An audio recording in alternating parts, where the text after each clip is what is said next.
All right, let's continue on the entertainment news. Next up, Miley Cyrus says she's grateful house she shared with ex Liam Hemsworth burned down.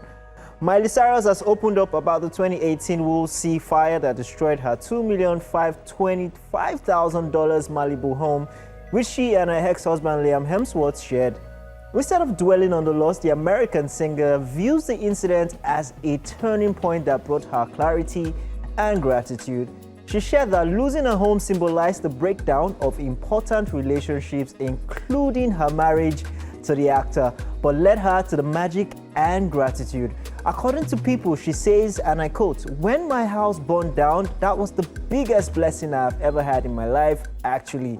Losing everything and being able to rebuild and to be able to be purposeful and choose every piece that I'm going to collect are also just about the people in my life. And I guess for me, when my house burned down, a lot of my relationships also burned down. And that again just led me to such magic and to have so much gratitude. I think what I would have told my younger self is to appreciate those darker times because, like I said, they are only leading you into the light," end quote. If you would recall, Liam and Miley confirmed their split in August 2019 and finalized their divorce in January 2020 after less than a year of marriage. The on and off couple first began dating in 2010 after meeting on the set of The Last Song and got engaged for the first time in May 2012.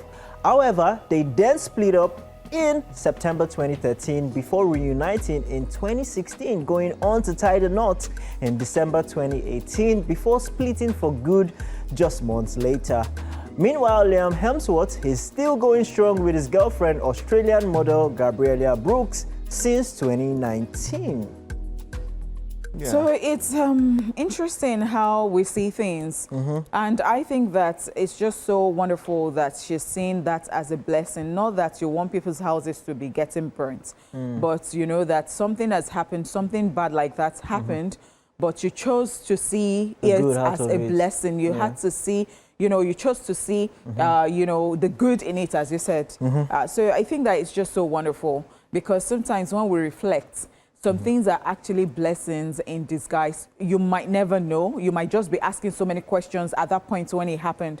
But sometimes when you just, in hindsight, you're just like, oh my God, I'm really very grateful at the end of the day, you know? I mean, what this also shows, like you said, is it's development spiritually as a human being for you to sit down and look at something, a bad experience that's happened to you and say, you know what, this was probably the reason why it happened. See the reason why it happened, and then you can now build from there. So only when you see it, then you can also now accept it as a blessing and then move beyond it. So it shows consciousness, it shows spiritual upliftment, and I'm happy for her, definitely. Yeah, I totally agree. Yeah.